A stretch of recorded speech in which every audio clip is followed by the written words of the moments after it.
Hello friends, welcome to Jharkhand परीक्षा।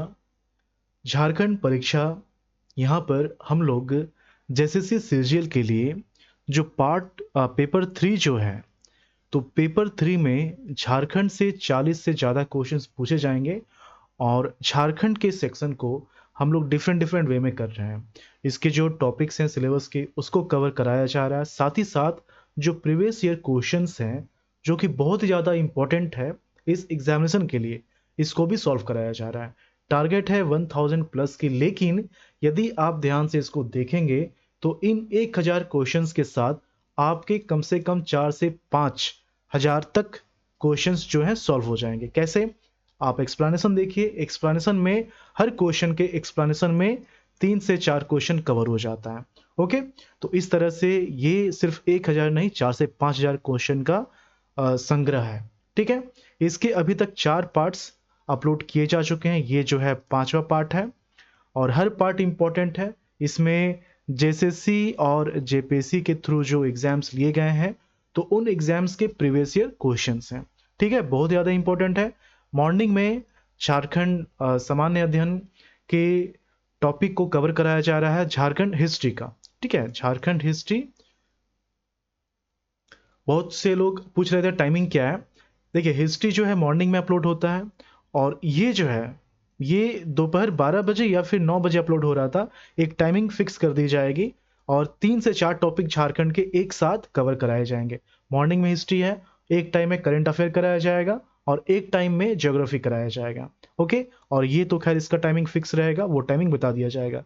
लेकिन इतना मान के चलिए कि मॉर्निंग 6 AM से लेकर दोपहर के 12 बजे तक सभी वीडियोस जो हैं अपलोड किए जाते हैं। ठीक है, तो ये टाइमिंग है इस चैनल के वीडियोस अपलोड होने का। तो चलिए हम लोग आज के पार्ट को स्टार्ट करते हैं। ये 5वां पार्ट है और सभी पार्ट्स के जो है लिंक्स डिस्क्रिप्शन में दे दिया जाएगा। वहां से आप प्रीवियस ईयर क्वेश्चंस को देख सकते हैं, बाकी के जो पार्ट्स हैं यदि आपने नहीं देखा है। ठीक है, चलिए पहला क्वेश्चन देखते हैं। पहला क्वेश्चन है, 2008 की पुनर्स्थापन एवं पुनर्वास नीति के अनुसार राज्य स्तरीय पुनर्स्थापन एवं पुनर्वास परिषद की बैठक कम से कम कितने वर्ष में होगी? देखिए, 2008 में एक नीति आई थी। ओके, वो नीति का नाम क्या था? पुनर्स्थापन एवं पुनर्वास नीति। तो इसी के तहत जो है एक परिषद का गठन किया गया था। उस परिषद का नाम क्या है? पुनर्स्थापन एवं पुनर्वास परिषद। क्यों ऐसा क्यों किया गया था? देखिए, कोई भी कंपनी है, फॉर एग्जांपल अगर ले लिया जाए कोल इंडिया लिमिटेड। ठीक है, कोल इंडिया लिमिटेड। अब क्या है कि इसको खनन के लिए जमीन चाहिए, इसको खनन के लिए जमीन चाहिए। सपोज यहाँ बहुत सारे लोग रह रहे हैं। ठीक है, सपोज यहाँ बहुत सारे लोग रह रहे हैं और इसका जो प्लांट है, खनन का जो माइनिंग क्षेत्र है, वो यहाँ पर है। अब इसका इफेक्ट सिर्फ इसी एरिया में नहीं रहेगा, आसपास के एरिया में भी रहेगा। तो इनको जो है अब तकलीफ होने लगेगी, ये यहाँ पर रह नहीं पाएंगे। इस केस में इनको जो है दूसरा जगह देना होगा। एक तो ये कंडीशन हो गया। दूसरा कंडीशन ये होगा कि इसका जो खनन क्षेत्र है, इसके एरिया को कवर करने लगेगा। उस केस में भी इसको जो है दूसरा एरिया प्रोवाइड करना पड़ेगा।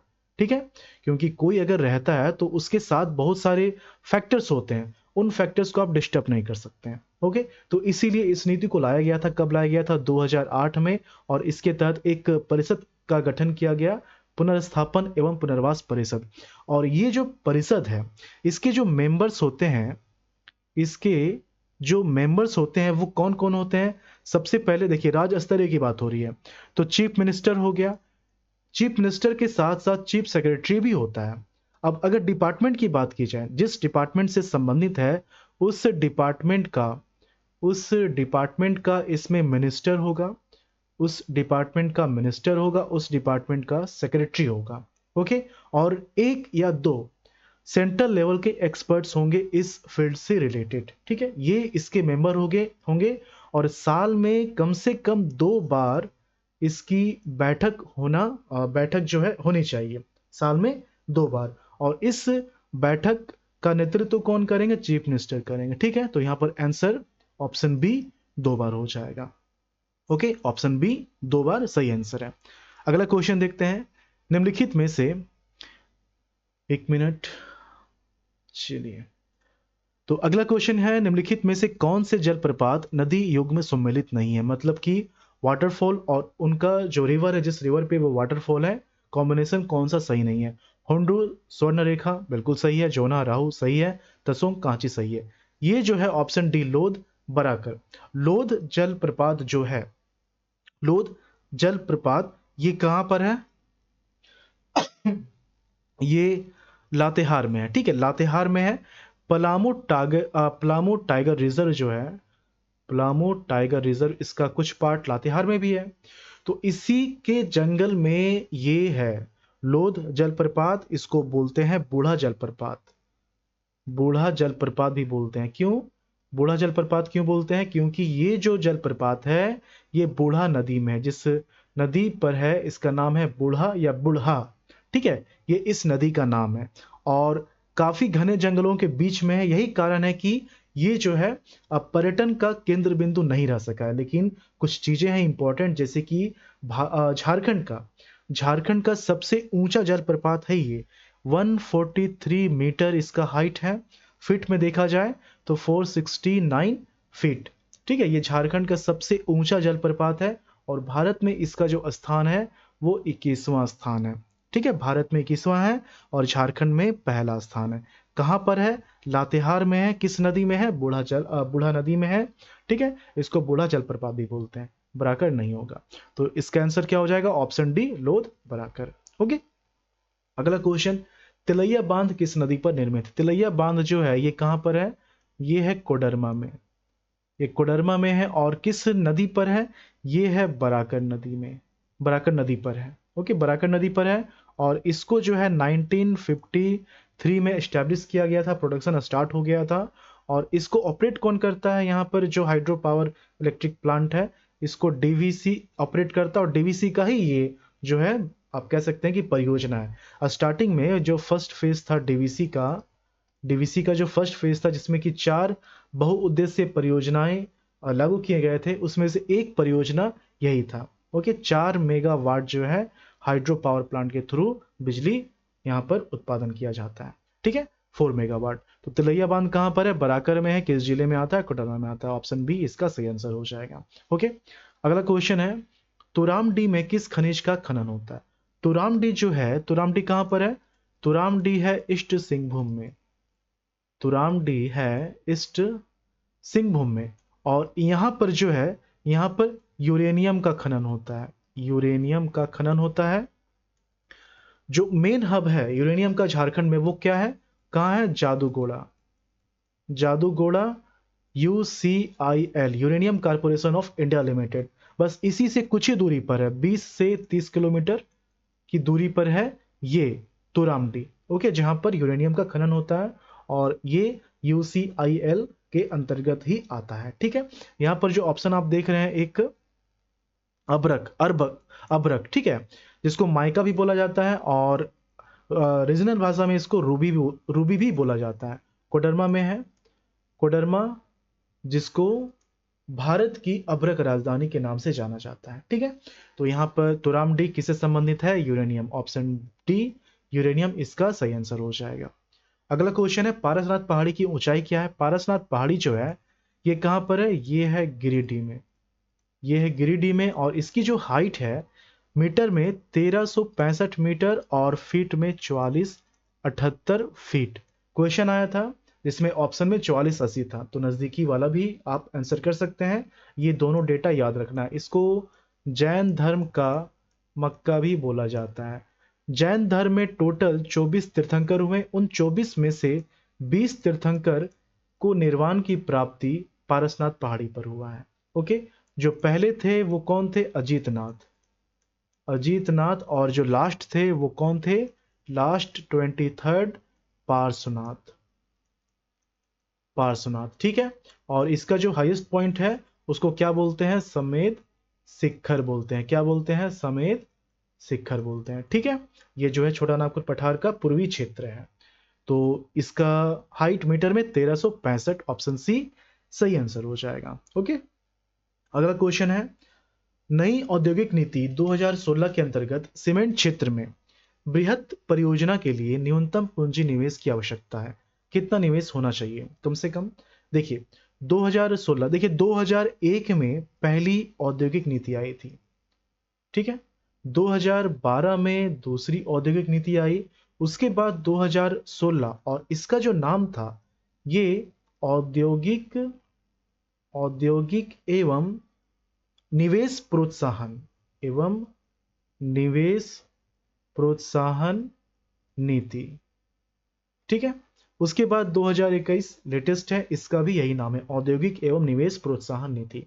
तो 2016 के अंतर्गत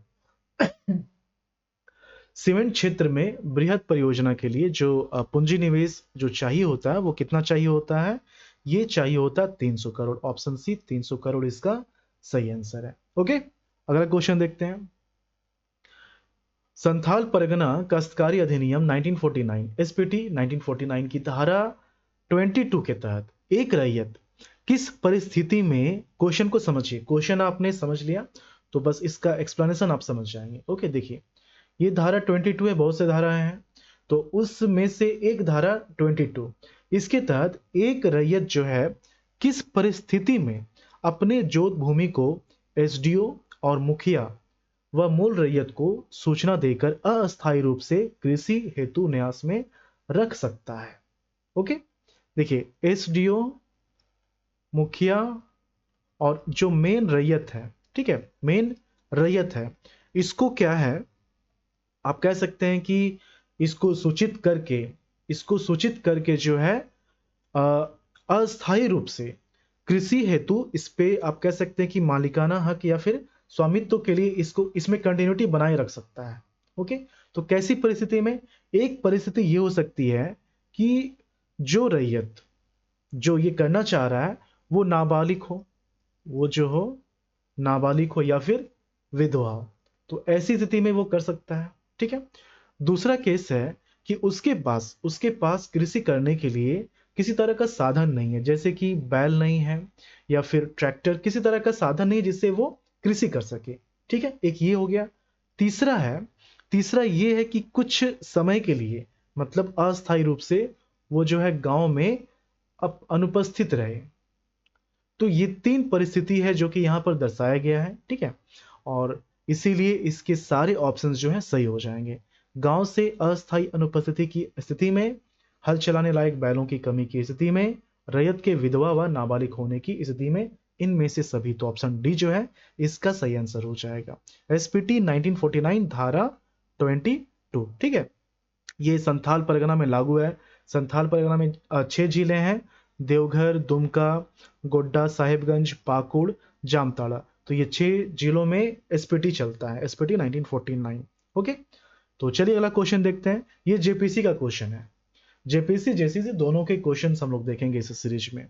संथाल परगना काश्तकारी अधिनियम 1949 की धारा 33, अभी हम लोगों ने देखा धारा 22 कि किस तरह से एसडीओ, मुखिया और रैयत को सूचना देकर जो है उस पर अस्थायी जो स्वामित्व है उसको एक्सटेंशन दिया जा सकता है, ठीक है। अब हम लोग देखेंगे धारा 33, तो इसके अंतर्गत कोई भी बंजर भूमि का बंदोबस्ती रद्द करने के योग्य है अगर उसमें कितने वर्ष तक कृषि ना किया हो। अगर किसी भी भूमि में, या फिर आप कह सकते हैं बंजर भूमि, ठीक है, बंजर भूमि का जो है बंदोबस्ती रद्द कर दिया जाएगा अगर उसमें 5 साल तक कृषि ना किया गया हो, ठीक है। तो ऐसी स्थिति में क्या है कि कम से कम 5 साल में एक बार जो है कृषि करना अनिवार्य है, अदरवाइज क्या होगा, बंदोबस्ती उसका कैंसिल कर दिया जाएगा। तो ऑप्शन सी 5 साल इसका सही आंसर हो जाएगा, ठीक है। नेक्स्ट है पब्लिक प्राइवेट पार्टनरशिप परियोजना के लिए जमीन के अधिग्रहण के वास्ते कितने प्रतिशत लोगों की स्वेच्छा का प्रावधान भूमि अधिग्रहण, पुनर्वास एवं पुनर्स्थापन अधिनियम 2013 के तहत, समझिए मैं जो बोल रहा हूं। सो देखिए, अगर कोई परियोजना है, ठीक है, जैसा कि मैंने अभी कुछ देर पहले एग्जांपल दिया था, सपोज कोल इंडिया है, कोल इंडिया लिमिटेड है। अब क्या है कि इस तरह का परियोजना होना चाहिए, मतलब पब्लिक प्राइवेट दोनों पे ये जो है लागू होता है, ठीक है। अब वैसे केस में अगर यहाँ पर कुछ ऐसा है कि लोगों को हटाना पड़ जाए तो वहां पर हटा के वो कहीं ना कहीं पुनर्वास करेंगे। तो यहाँ पर जो लोग रह रहे हैं, मतलब जो इफेक्टेड पर्सन होने वाले हैं, जो इफेक्टेड पर्सन है, उनकी जो है यहाँ पर सहमति चाहिए। और जितने लोग हैं उसमें से कम 70% सहमति चाहिए होगा। ये किसके थ्रू है? ये है भूमि अधिग्रहण पुनर्वास एवं पुनर्स्थापन अधिनियम 2013 के तहत। Option C 70%। ठीक है, इसको बोलते हैं शॉर्ट में ट्रिपल पी प्रोजेक्ट। ठीक है, पब्लिक प्राइवेट पार्टनरशिप परियोजना के तहत। ओके, तो एक्सप्लेनेशन मैंने कहा है कि इसलिए आप समझिए ध्यान से। और ये सारे जो क्वेश्चंस हैं ये नीति का है, भूमि से संबंधित और नीति से संबंधित सारे क्वेश्चंस इसमें आपको देखने को मिलेंगे लगभग, जो जेपीएससी एग्जाम में पूछे गए हैं। ठीक है, तो जब इसको अलग से पढ़ाया जाएगा हम लोग डिटेल में पढ़ेंगे। क्वेश्चन के अकॉर्डिंग जो थोड़ा बहुत एक्सप्लेनेशन हो सकता है मैं कवर कर रहा हूँ। तो यहाँ पर ऑप्शन सी 70% इसका सही आंसर हो जाएगा। अगला क्वेश्चन है, संथाल परगना अधिनियम 1949 की किस धारा के तहत जमीन जो किसी भी रूप में दर्ज नहीं किया गया हो, मूल रैयत का जोत, निजी जोत या फिर मूल रैयत माना जाएगा? किस धारा के तहत? देखिए यहां पर धारा जो 10 है ऑप्शन डी, इस धारा के तहत क्या है कि वैसा जमीन जो जिसका दर्ज नहीं किया गया हो, ठीक है, तो वो जो है जो मूल रैयत है उस जमीन का, उसका निजी जोत या फिर मूल रैयत के रूप में माना जाएगा। ऑप्शन डी धारा 10 इसका सही आंसर हो जाएगा, संथाल परगना अधिनियम 1949 की धारा 10। ठीक है, अगला क्वेश्चन है, ये पूरा एसपीटी सीएनटी डिटेल में पढ़ना है। ओके, तो इसको हम लोग देखेंगे जब इसका जो कंसेप्चुअल क्लास होगा, और उसके बाद फिर हम लोग एमसीक्यूज भी देखेंगे। जो क्वेश्चंस पूछ लिए गए हैं हम लोग उसको छोड़ नहीं सकते हैं, सारे क्वेश्चंस कवर करने हैं। ठीक है, देखिए अगला क्वेश्चन है, भूमि का स्वामी भूमि अधिग्रहण पुनर्वास एवं पुनर्स्थापन अधिनियम 2013 के तहत किसको माना जाता है? इसका डेफिनेशन क्या है, बस यही आप समझ जाइए। भूमि का स्वामी, इसका अगर आप मतलब समझते हैं इस अकॉर्डिंग तो आंसर आपको आता है। तो भूमि का स्वामी कौन होता है? भूमि का स्वामी, देखिए ऑप्शन पे मत जाइए, मैं पहले बोल रहा हूं उसको समझिए। भूमि का स्वामी ऐसा व्यक्ति होगा, भूमि का स्वामी ऐसा व्यक्ति होगा जिसका नाम भूमि के मालिक के रूप में, भूमि के मालिक के रूप में रिकॉर्ड में दर्ज होगा। ठीक है, पहला चीज। दूसरा कि अधिकार अधिनियम 2006, अधिकार अधिनियम ये वन होगा, वन अधिकार अधिनियम 2006 के तहत वन अधिकार प्राप्त व्यक्ति होना चाहिए। ठीक है, वन अधिकार, जिस व्यक्ति की बात हो रही है कि वो भूमि स्वामी होगा या नहीं, वो क्या है कि वन अधिकार अधिनियम 2006 के तहत उसको वन अधिकार प्राप्त होना चाहिए। ओके, एक ये हो गया। दूसरा है कि वैसा व्यक्ति जो पट्टा अधिकार प्राप्त करने का हकदार हो, तो वैसे केस में वो भूमि का स्वामी कहलाएगा। तो यहाँ पर जो ऑप्शंस आप देख रहे हैं इसी को मैंने जो है एक्सप्लेन करके कहा, थोड़ा आम भाषा में कहा। भूमि रिकॉर्ड में स्वामी देन हो, जंगल अधिकार को जंगल अधिकार नियम 2006 में मान्यता, पट्टाधिकार का मालिक, ऊपर के सभी। तो ऑप्शन डी जो है इसका सही आंसर हो जाएगा। ठीक है, चलिए छोटे क्वेश्चंस भी आएंगे, जो बड़े क्वेश्चन हम लोग पहले उसको निपटा दे रहे हैं, छोटे क्वेश्चंस भी आएंगे। जैसे देखिए छोटे क्वेश्चन है ये, पश्चिमी सिंहभूम में अवस्थित चिड़िया प्रसिद्ध है। चिड़िया जो है, चिड़िया क्या है, चिड़िया कहां पर है? ये पश्चिमी सिंहभूम में। चिड़िया जो है ये पश्चिम सिंहभूम में, और ये जो है लौह अयस्क के खनन के लिए, लौह अयस्क खनन के लिए प्रसिद्ध है। कहां पर है ये? पश्चिम सिंहभूम में। और ये जो खनन है ये steel authority of India limited करती है। ठीक है, तो यहाँ पर ऑप्शन सी जो है लौह अयस्क खनन, ये इसका सही आंसर हो जाएगा। ओके, अगला क्वेश्चन देखते हैं। बेंटोनाइट, ये बेंटो होगा, बेंटोनाइट निक्षेप झारखंड में पाया जाता है। मतलब बेंटोनाइट झारखंड के किस क्षेत्र में जमा है? ओके, बेंटोनाइट है क्या? ये जो है एक तरह का आप कह सकते हैं मुल्तानी मिट्टी का ही टाइप है, मुल्तानी मिट्टी का ही एक तरह का ये प्रकार है, क्ले है। ओके, और ये जो है झारखंड के साहेबगंज क्षेत्र में, झारखंड के साहेबगंज क्षेत्र में, साहेबगंज या फिर साहिबगंज, ठीक है, दोनों आप लिख सकते हैं। तो इस क्षेत्र में जो है पाया जाता है, झारखंड के साहेबगंज में ये जो है बेंटोनाइट ये पाया जाता है। बहुत ही कम मात्रा में, ज्यादा नहीं है, कम मात्रा में है, लेकिन चूंकि साहिबगंज में इसलिए क्वेश्चन इंपॉर्टेंट हो जाता है। कितना पाया जाता है ये भी इंपॉर्टेंट है। भारत में जितना बेंटोनाइट है उसका 0.19% जो है साहेबगंज में पाया जाता है। साहेबगंज एकमात्र जिला जो कि गंगा नदी के किनारे है झारखंड में। ठीक है, ऑप्शन सी साहेबगंज इसका सही आंसर हो जाएगा, संथाल परगना में है ये। नेक्स्ट क्वेश्चन है, झारखंड के किस जिले में लाह का सबसे अधिक उत्पादन होता है? लाह जिसको लाख भी बोलता है, एक क्वेश्चन आया था, बस देखिए रिपीटेशन स्टार्ट हो गया। यदि आप लेक्चर जो है उसको देख रहे हैं तो आपको ये याद आ गया होगा। लाह जो है ये संस्कृत शब्द लक्ष्य से बना है। लाख नाम इसलिए रखा गया है क्योंकि इसको बनने में लाखों कीड़ों का इस्तेमाल होता है, ठीक है, इसीलिए इसका नाम लाह या फिर लक्ष्य है। ओके, और ये जो है एक तरह का गोंद है, ये जो है एक तरह का गोंद है, और नामकुम में इस पर बेस्ड एक रिसर्च सेंटर भी है, लेकिन सबसे अधिक उत्पादन जो है ये खूंटी में होता है। ऑप्शन बी खूंटी इसका सही आंसर हो जाएगा, ठीक है। रांची और खूंटी लगभग सेम रहता है, लेकिन खूंटी, रांची खूंटी अगर दोनों ऑप्शन में हो तो आप खूंटी टिक करेंगे, ऑप्शन बी खूंटी, फिर उसके बाद बाकी जिलों का नंबर आता है। ओके, और एक चीज और कि इंडिया में झारखंड का जो रैंक है, झारखंड का जो रैंक है लाह उत्पादन में, वो एक है, पहला स्थान प्राप्त करता है, पहला स्थान है झारखंड का लाह उत्पादन में। ओके, अगला क्वेश्चन, छोटा नागपुर काश्तकारी अधिनियम 1869 के अंतर्गत जो पद है भुइहारी रैयती, इस परिभाषा में किसको शामिल किया गया है? कुछ टर्म्स आपको लग रहे होंगे कि क्या आप लोग देख रहे हैं, एक्चुअली क्या है कि भूमि संबंधित जो भी पढ़ने हैं टॉपिक्स वो थोड़े टिपिकल्ट आपको लगेंगे, लेकिन वैसा है नहीं पढ़ने के बाद, ठीक है। जब इसको कवर करा दिया जाएगा तो डिफिकल्ट बिल्कुल नहीं लगेगा। और आपको पता है कि मैं क्या करता हूँ, सबसे पहले जितने भी कंसेप्ट्स हैं उसको बताता हूँ, और उसके बाद उस पर बेस्ड एमसीक्यूज ये तो करना ही करना है। जब ये दोनों आप कर लेते हैं तो कोई भी क्वेश्चन आपसे छूटने वाला नहीं है। तो ये जो है इसके अंतर्गत क्या है, एक्चुअली ये काश्तकारी अधिनियम नहीं है। 1869 का जो नियम है इसको क्या बोलते हैं, छोटा नागपुर, छोटा इसलिए कंफ्यूज नहीं करना है, छोटा नागपुर भूधृति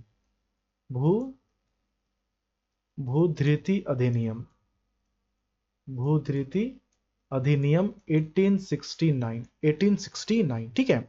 और इसके तहत क्या है कि जो भुइहारी खेती होता है, भुइहारी जो खेती होता है, इसमें 7 कैटेगरी शामिल किया गया है। इसमें जो है 7 कैटेगरी शामिल किया है। एक तो नॉर्मली भुइहारी, ठीक है, उसके बाद भुइहारी महतो,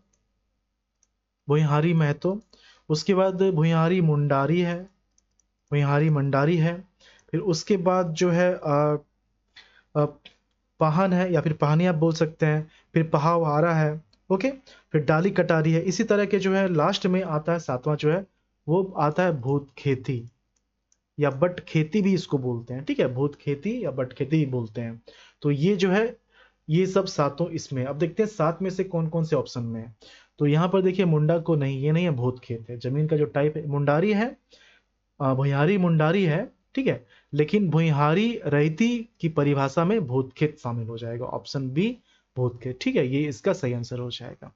अगला क्वेश्चन है, शहीद निर्मल महतो पार्क जिसे झारखंड के झार पार्क प्रोग्राम में सम्मिलित किया गया है, ये किस जिला में है? देखिए झार पार्क जो है, झार पार्क प्रोग्राम ये क्या है कि जो बगीचा है, जो पार्क है उसका डेवलपमेंट और मैनेजमेंट करना, ठीक है, और इसमें बहुत सारे पार्क को शामिल किया गया है। लगभग 10 पार्क हैं, अभी 10 पार्क हैं, और इन 10 पार्क में जो है रांची में सबसे ज्यादा है, रांची में 7 है, ठीक है। रांची जो मेन सिटी है उसमें 6, और एक जो है ये है सिल्ली में, तो कुल मिलाकर 7 हो जाते हैं रांची में। उसके बाद हजारीबाग में, एक है, जमशेदपुर में एक है, और दुमका में एक है, ठीक है।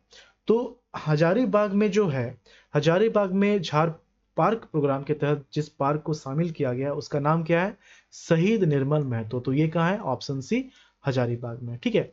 और रांची में जो 7 पार्क हैं, एक जमशेदपुर का आप देख लीजिए, जमशेदपुर में जो पार्क है उसको क्या बोलते हैं, घोड़बंधा पार्क, ठीक है। और दुमका में जो पार्क है इसको बोलते हैं सिद्धू कान्हो पार्क, ठीक है। और रांची में देखिए एक सिल्ली का है, तो जो सिल्ली का उसको बोलते हैं अंबेडकर पार्क, उसको क्या बोलते हैं, अंबेडकर पार्क। और रांची में बच गए कितने, 6, तो 6 के मैं नाम बता दे रहा हूँ। बिरसा मुंडा पार्क हो गया, ठीक है, दीनदयाल पार्क हो गया, नक्षत्र पार्क हो गया, ऑक्सीजन पार्क हो गया, श्री कृष्णा पार्क हो गया, और एक यहाँ पर सिद्धू कान्हू पार्क है। तो सिद्धू कान्हू पार्क रांची में भी है, सिद्धू कान्हू पार्क दुमका में भी है, इसलिए क्वेश्चन आए तो आप इन दोनों को ध्यान रखेंगे, यही सबसे क्वेश्चन बन जाता है। ओके, चलिए अगला क्वेश्चन देखते हैं। छोटा नागपुर काश्तकारी अधिनियम 1908 की धारा 71A जो अनुसूचित जनजातियों के गैर कानूनी रूप से अंतरण किए गए जमीन में अनुसूचित जनजाति के सदस्यों का अधिकार बहाल करने की शक्ति प्रदान करता है। तो इसे किस कानून के तहत डाला गया था? समझ गया, मतलब कि अनुसूचित जनजाति का जमीन है, गैर कानूनी रूप से उसका क्या है, ट्रांसफर किया जाता है, मतलब मालिक का जो है ट्रांसफर होता है गैर कानूनी रूप से गैर अनुसूचित जनजाति को। ठीक है, अब यहाँ पर क्या है कि वापस से एसटी जो है अनुसूचित जनजाति के सदस्यों का जो स्वामित्व है उसके अधिकार को बहाल करने के लिए एक पावर है, और वो जो पावर मिलता है कहाँ से मिलता है, इस अधिनियम या इस नियम के तहत मिलता है। बिहार अनुसूचित क्षेत्र नियम 1969 रेगुलेशन है ये। Okay, Bihar schedule area regulation 1969, option B जो है इसका सही आंसर हो जाएगा। ओके, अगला क्वेश्चन है, झारखंड की सबसे पहली महिला जिन्होंने माउंट एवरेस्ट पर विजय प्राप्त की। देखिए, झारखंड की बात की जाए तो नाम आता है प्रेमलता अग्रवाल, प्रेमलता अग्रवाल। ठीक है, और प्रेमलता अग्रवाल को ट्रेनिंग किसने दी थी? बछेंद्री पाल को, बछेंद्री पाल ने। ठीक है, बछेंद्री पाल ने। और ये जो है ये भारत की पहली महिला है जिन्होंने माउंट एवरेस्ट की चढ़ाई की थी। और प्रेमलता अग्रवाल जो है झारखंड की पहली महिला, इवन पर्सन, पुरुष और महिला दोनों में जो है ये पहली पर्सन है जिन्होंने माउंट एवरेस्ट की चढ़ाई की है झारखंड से। साथ ही साथ इन्होंने क्या किया है, 7 कॉन्टिनेंटल हाईएस्ट पीक की भी चढ़ाई की है, मतलब कि 7 महाद्वीप में जो है 7 महाद्वीप के जो हाईएस्ट माउंटेन पीक है उसकी भी चढ़ाई की है। इनको जो है 2013 में पद्मश्री से सम्मानित किया गया था। 2017 में इनको एक पुरस्कार दिया गया जिसका नाम है Tenzing Norgay, Tenzing Norgay national adventure award. ये 2017 में दिया गया था, 2013 में इनको जो है पद्मश्री दिया गया था, और बछेंद्री पाल को 2019 में जो है पद्म भूषण मिला है। ओके, तो इसका सही आंसर क्या हो जाएगा, ऑप्शन बी प्रेमलता अग्रवाल। ये दोनों जो है टाटा एकेडमी से रिलेटेड है। ठीक है, अगला क्वेश्चन है, छोटा नागपुर काश्तकारी अधिनियम 1908 के अंतर्गत एक कन्या खूंट कट्टीदार को क्या है, ऑप्शंस के अकॉर्डिंग देखना है। यहां पर देखिए, ऑप्शन ए जो आप देख रहे हैं, पैतृक संपत्ति पर उत्तराधिकार के अधिकार अपवर्जित, मतलब पैतृक संपत्ति पर उत्तराधिकार से इनको जो है हटाया जाता है, एक्सक्लूड किया जाता है, इनको जो है हटाया जाता है, एक्सक्लूडेड फ्रॉम पैतृक संपत्ति पर उत्तराधिकार। ओके, तो ये जो है इसके तहत होता है, और इसमें भी आपको याद रखना है इसका धारा 8 के तहत ऐसा किया जाता है, पैतृक संपत्ति पर उत्तराधिकार से इनको जो है एक्सक्लूड किया जाता है। ऑप्शन ए इसका सही आंसर हो जाएगा। ओके, नेक्स्ट है, संथाल परगना काश्तकारी अधिनियम 1949 के तहत खास गांव से तात्पर्य किस तरह के गांव से है? खास गांव का मतलब क्या है?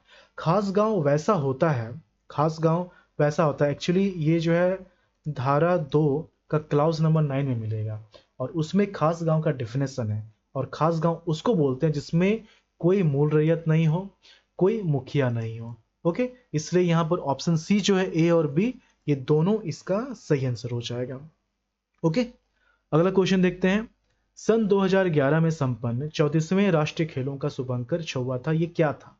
बहुत ही ज्यादा इंपॉर्टेंट टॉपिक है, हर एग्जाम में क्वेश्चन देखने को मिलेगा, झारखंड के हर एग्जाम में, इवन जेपीसी में भी क्वेश्चन रहता ही रहता है। ओके, तो कुछ टॉपिक्स कुछ पॉइंट्स में बता दे रहा हूं जो कि इंपॉर्टेंट है, क्योंकि बहुत ज्यादा इंपॉर्टेंट टॉपिक है ये। देखिए, ये जो है 34th नेशनल गेम, ये 12 से 26 फरवरी 2011 को हुआ था। कहाँ हुआ था? झारखंड में। और झारखंड में भी कहाँ?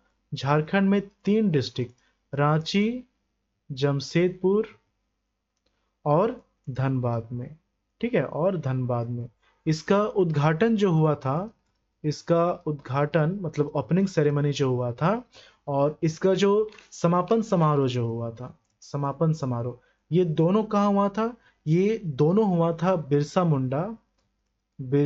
मुंडा athletics stadium, athletics stadium. Okay, ये दोनों यहीं पर हुआ था। ओके, और यहाँ पर उद्घाटन जो किया गया था, उस समय जो गवर्नर थे, कौन थे? MOH फारूक। ओके, ये गवर्नर थे। इसमें फर्स्ट जो आया था सर्विसेज, ठीक है। और झारखंड का जो रैंक था, कितना था? झारखंड का रैंक था 5वां। ठीक है, इस तरह के बहुत सारे पॉइंट्स जो है इंपॉर्टेंट हैं।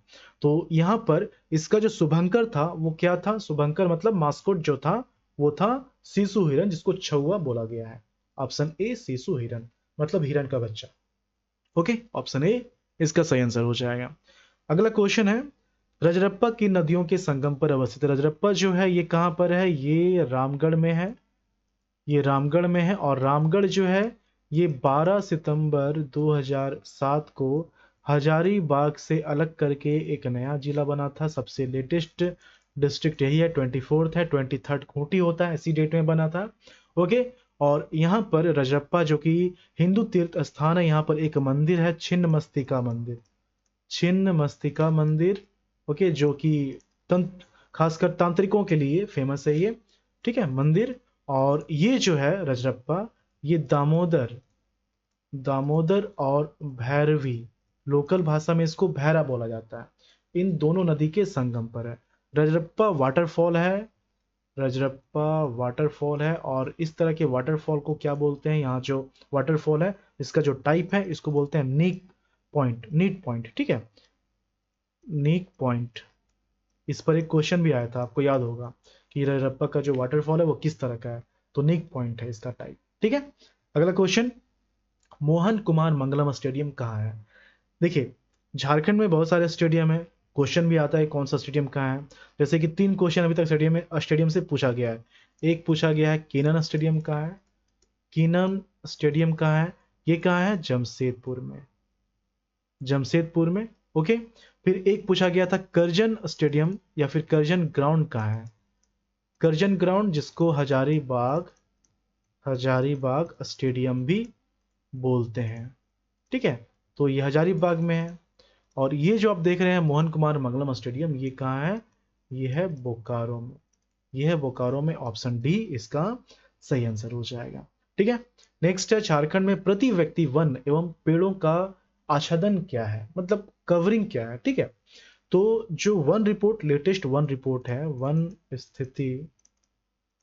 स्थिति रिपोर्ट अभी 2019 से 2015, इन दोनों के अकॉर्डिंग जो प्रति व्यक्ति वन प्रति व्यक्ति वन एवं पेड़ों का जो आच्छादन है वो कितना है? वो है 0.0 हेक्टेयर। ठीक है, कुल क्षेत्र जो है झारखंड का कितना है? 79,714 स्क्वायर किलोमीटर। ठीक है, और इसमें जो वन है, वन कितना है? ये है 23,611.41 स्क्वायर किलोमीटर। ठीक है, ये टोटल वन है। अगर आप परसेंटेज देखेंगे तो 29.62%। ओके, तो यहाँ पर ऑप्शन ए इसका सही आंसर हो जाएगा। नेक्स्ट क्वेश्चन है, संथाल परगना अधिनियम 1949 ओके के तहत गांव के मुखिया का पद क्या होता है? तो संथाल जो है एसपीटी 1949, तो इसके तहत गांव का जो मुखिया होता है, इसका जो पद होता है ये नॉन ट्रांसफरेबल होता है, मतलब अहस्तांतरणीय होता है। ऑप्शन बी इसका सही आंसर हो जाएगा।